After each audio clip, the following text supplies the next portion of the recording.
Hello, and welcome to the 26th episode of A Woman Robbed, a bonus series from And the Runner-Up Is, where we talk about actresses who may have come close to earning Oscar nominations. Maybe not the case in this particular week, but we'll talk about it.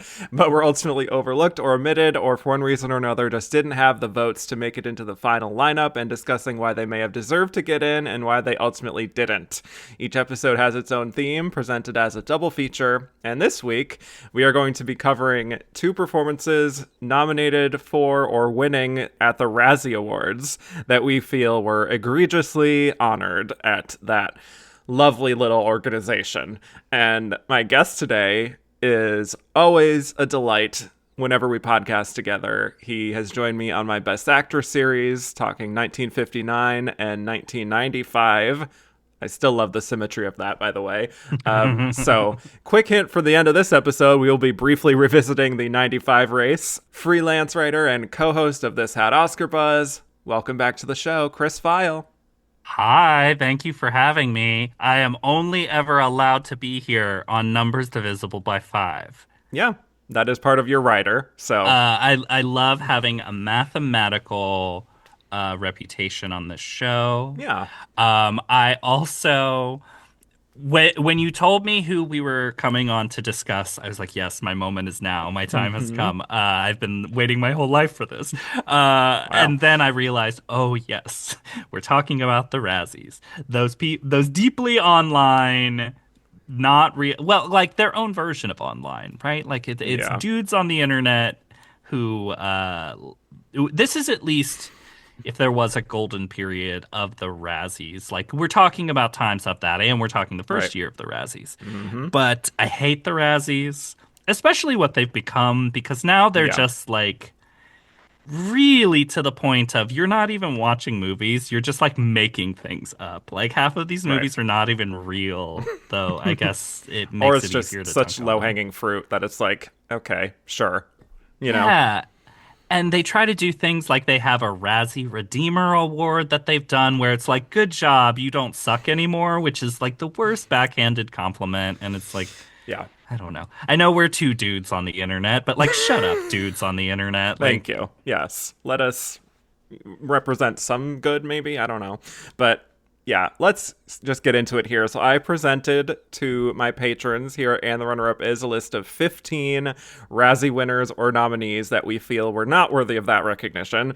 And the options were, to recap, Nancy Allen in Dress to Kill, Elizabeth Berkley in Showgirls, Heather Donahue in The Blair Witch Project, Faye Dunaway in Supergirl, Shelley Duvall in The Shining, Megan Fox in Jennifer's Body, Melanie Griffith in Cecil B. Demented, Anne Hathaway in The Witches, Whitney Houston in The Bodyguard, Janet Jackson in Poetic Justice, Lady Gaga in Joker Folie à Deux, Jennifer Lawrence in Mother, Demi Moore in G.I. Jane, Cassandra Peterson in Elvira, Mistress of the Dark, and Brooke Shields in The Blue Lagoon.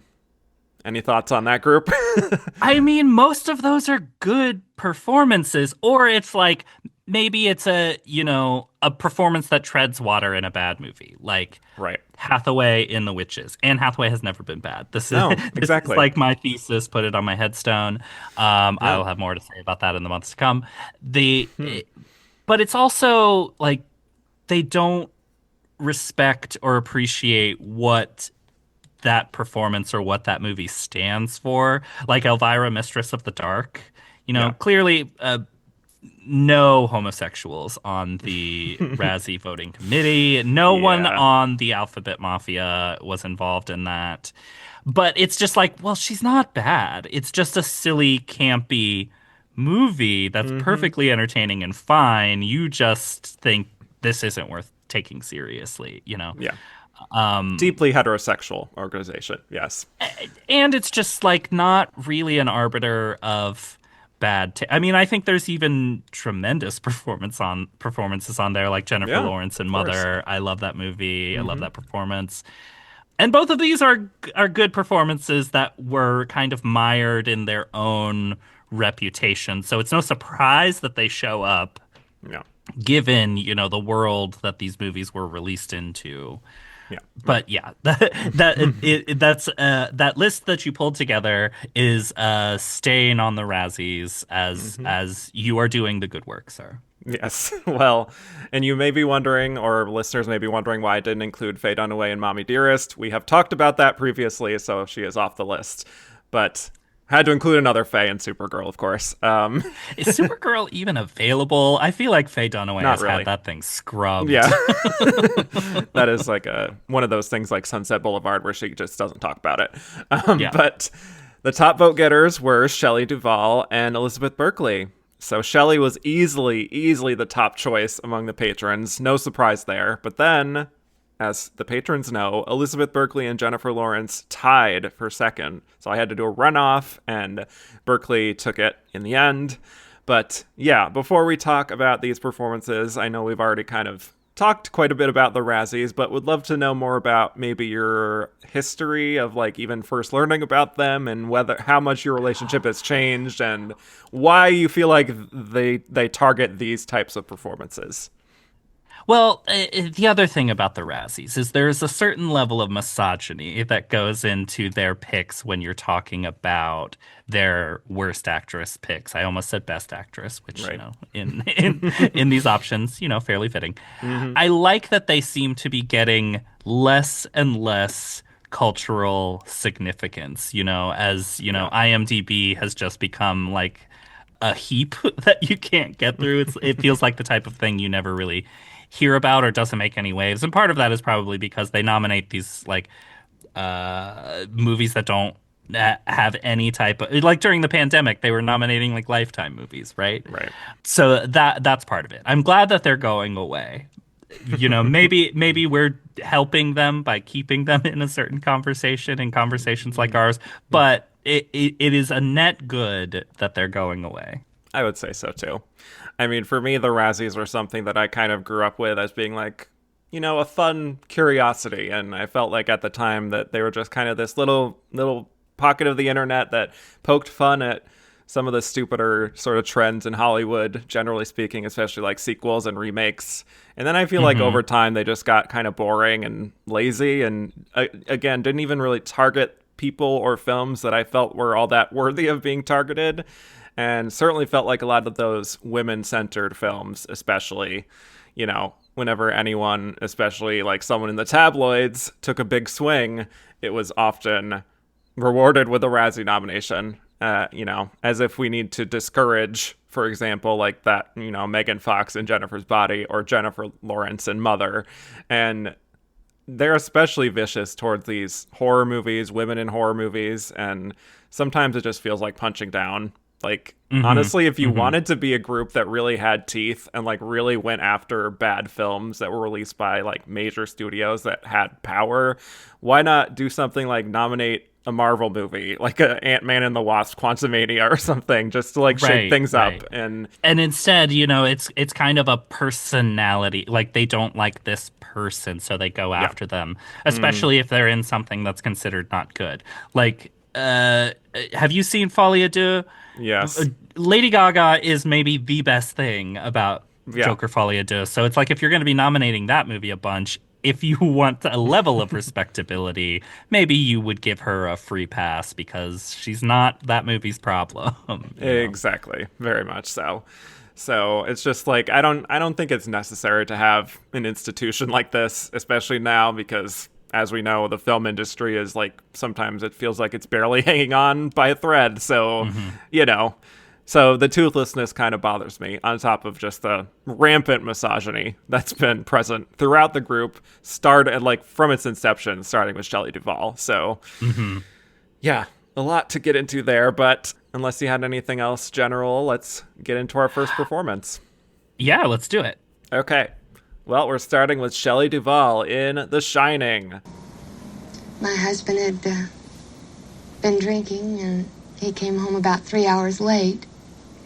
So he wasn't exactly in the greatest mood that night.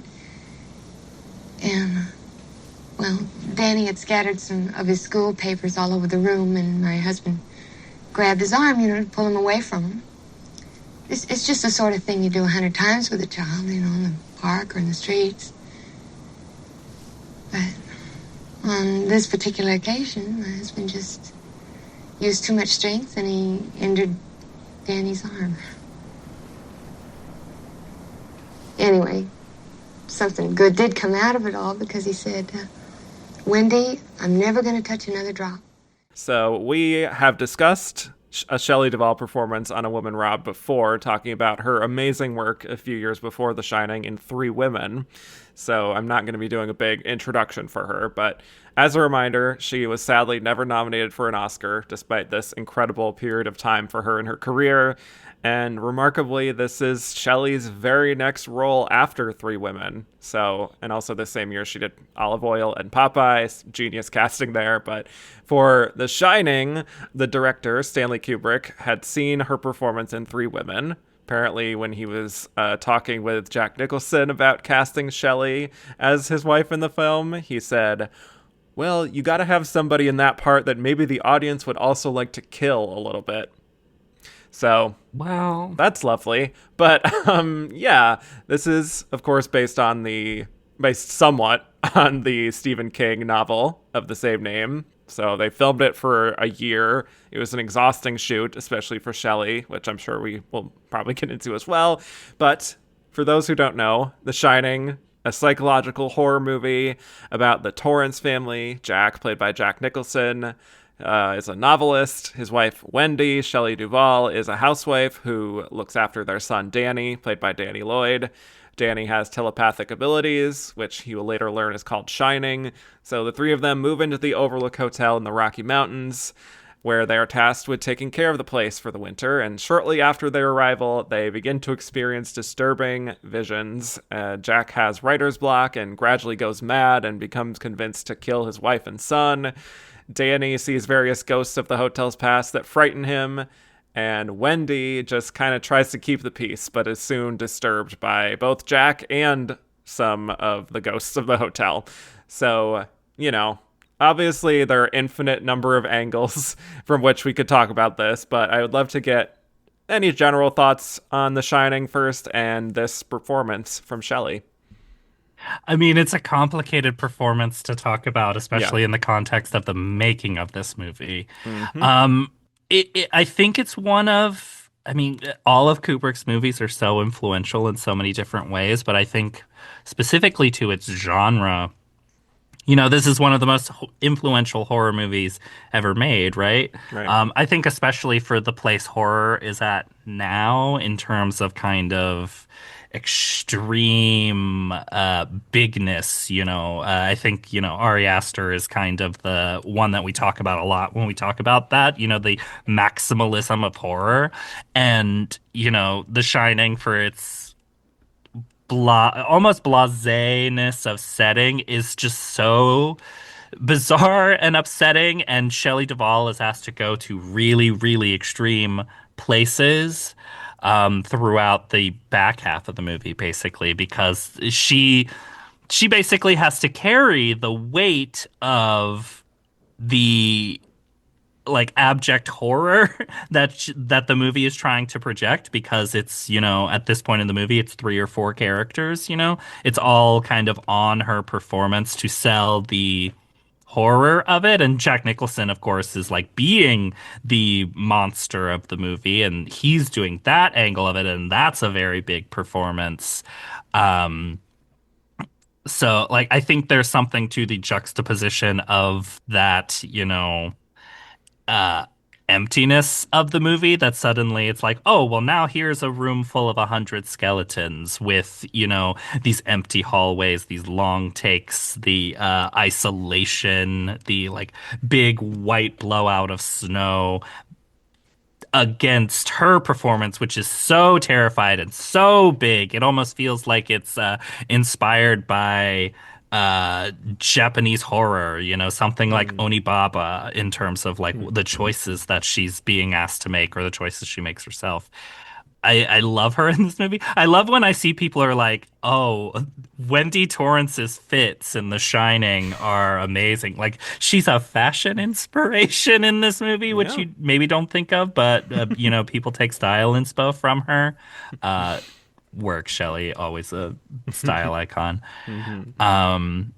Yeah, I love this. I love this movie. It's kind of one of those movies that gets praised so much that I tend to like back away a little bit, Right. and I'm like, I'll let everyone have this, and just because it gets praised so much. But then you watch the movie, and it's so good. And it has it earns its legacy, and I think it's the movie that's kind of really holding up the reputation that Kubrick had for many, many, many, many takes, grueling filming schedules, very exacting style. This is a hotel that exists, but then also they built sets on top of that. So there's location and studio shooting. Mm-hmm. What she's asked to do and the like physical exhaustion that she's taken through in her horror is makes for a very incredible performance, but she had to be put through a lot to get it. Yeah. So we have a lot of complicated feelings and like she had an exhaustion breakdown on the set. You can see a lot of this in the documentary that Kubrick's daughter made of the filming of the movie. And of course, like Kubrick, while a genius, is also a bastard, Mm-hmm. and not particularly fair to this actor that he is asking quite a bit from. But at the end of the day, 45 years on, we still love this performance and we love the movie. Right. And, Shelley Duvall had spoken kind of against the legacy of how she was treated on the movie and kind of had positive things to say later in life. And I think that's because, the reputation of the movie stands, the reputation of her performance stands. And, she had a hard life that I think she would say was also a joyful life. So it's complicated, Yeah, that is the correct word for assessing this, I think. I mean, for me, I've loved and also just been highly shaken by this movie ever since I first saw it. Probably too young. Quick personal story about me. My mom loves horror movies, and this was one of those movies we watched when I was probably in my early teens. And I remember thinking I was so brave and so ready for this. And I don't know if I fully was, to be honest. Obviously found it incredibly disturbing, particularly the bathtub scene with the old decomposing woman. Never really left my mind. Some of the faces that Danny makes in the film I found really unnerving. Obviously, Jack kind of going for broke and doing his thing, and his eyebrows are put to very good use here. And yeah, just the overall tone, just the imagery, and it's so, there's no other word but haunting, really. And I love watching it just kind of smooth brained, not even trying to analyze what it all means. Because for me, it totally works on that level too, just as like a piece of entertainment. And so, it's fun to look at the Reddit theories and doing the deep dive that from people who are mentally unwell. But for me, There's entire feature-length documentaries oh about yeah, people's theories about this movie. yes, people's psychosis, yes, Yeah, and not a good documentary. Do not recommend. So I've heard from literally everyone who's watched it. But honestly, I don't think when I was younger I gave a whole lot of consideration to the work that Shelley was putting in here. And I feel like as I've grown older and gained so much more of a high appreciation of her and her talent and her uniqueness, nerve and talent, I guess you could throw in there. um, I had gradually kind of felt that her performance is kind of the key to all of this working as well as it does. Not Jack, not Danny even. It's, for me, it is Shelley as Wendy and how she sells the terror, like you said, of her surroundings and of her husband. And, watching this from her perspective, it's like, this is a story, this is like a very moving portrayal of a woman who is in a domestic abuse situation, essentially, and gaslit day in, day out. And so, I mean, like, one of the reasons I love doing this show is sometimes when I'm rewatching a movie through the lens of talking about the actress's performance, I'm so laser focused on what they are doing that I start to kind of see the story in a new way. And I felt that more strongly than ever on this most recent rewatch. Just those huge expressive eyes she has and her frailty and her voice and even her warmth too when she's caring for Danny. It's all so specific, and everything in her body language. She's really just carrying the weight of an abusive relationship, essentially, and being scared to even question Jack in the first half of the film. It's just ultimately like a really tragic performance, just watching it through this lens, you know? Mm-hmm. And I think there's something, like, you talk about the kind of heightened quality of her performance. I think what it gets to is this kind of animalistic fight or flight type of thing when you don't have all of these resources, which Right. enhances the tragedy, enhances the terror of it. And like it's also so striking when you actually consider her as a performer, because like you're saying, when you rewatch things for the purpose of this particular show, it may not be how you've watched it before. And I think, The Shining is just like this like giant monument of a movie that we don't ever really think about her in those terms, and her as a performer. We think about what she went through. And I think one of the things that's still so gobsmacking about Shelley Duvall as a performer is like all of these the performances you've listed already, this performance, things like Nashville, all of those performances are so different. Like this performer next to the performer in Three Women, next to Annie Hall. Those are all miraculously different performances, and her playing completely different women. Yeah. It's staggering, it's unfortunate that this was kind of the beginning of the end for her in movies. Yeah. It's just sad to me too that Kubrick felt like he had to be mean to her on set and rag on her and wear her down to the point of exhaustion, like you mentioned, to get this performance. I just don't think that was necessary. Like I don't love hearing these stories about reality and fiction blending on the set. Like I just think it crosses a line, and it's like it's the same thing of like what Isabelle Huppert has said, your fave, just about how like she does her job, she gets to that point, and then she transition into real life and it's separate. That I don't love the blending. I think also when you're dealing with traumatic material, if you're traumatizing someone to get there, then yes, it will become a traumatic experience. But it is the Huppert thing of like, yeah, I can do this traumatizing stuff, but if I know that it's just acting, I don't take it home. Right. And I mean, you think of like Amy Adams on the set with David O. Russell. She's talked about how she was taking that stuff home, and it's because someone's being a monster to her. And it's also the like eternal Olivier quote: "Have you tried acting?" Actors are there to act. Let them act.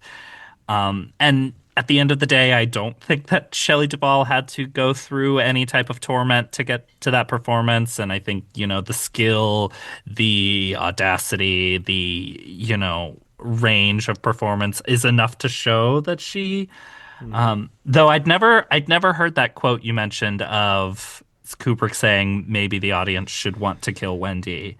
Yeah. Which is interesting because he's clearly coming from some perspective by saying that, but I also don't think that's reflected in the movie. I think we're with Wendy throughout the movie. Mm-hmm. Yeah. I don't know if it's just a different cultural thing that people were viewing it through 1980 of being like, oh my God, this woman is screaming so much and she's so like, airy fairy or whatever that, you know what I mean? But yeah, like you said, 45 years later, seeing it through a whole new lens, really. And I think that ungenerous reading that is aligned with what Kubrick was saying is probably what some Razzie voters were thinking in that moment. But because they also nominated him for Worst Director. Oh my God. Thank you for listening to this preview of A Woman Robbed, a bonus series from And the Runner-Up Is. If you liked what you heard and want to hear more, please go to patreon.com/andtherunnerupis and become a patron. Only $5 a month will get you access to bonus episodes, exclusive polls, and early access to regular episodes. Thank you so much for your consideration.